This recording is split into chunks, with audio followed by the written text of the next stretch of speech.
hiyo nitapost bado.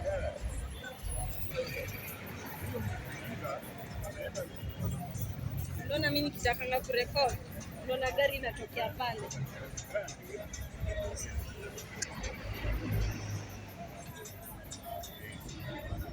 Hiyo ni bathing app na Versace. Baada alikuwa anauliza akisule ameenda wapi?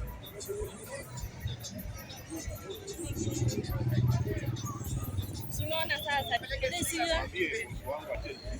when you had a problem. So yeah, sogeshe gari. Wewe ndio sasa unajua. That was my salary. So I'm asking my boss my salary as a man. Thank you. Kama unaweza nifanya pesa kwangu, itakuwa kwa kwangu. Shuge hapo hivyo. Kiatu manze, kiatu imeenda shule. Versace. Majority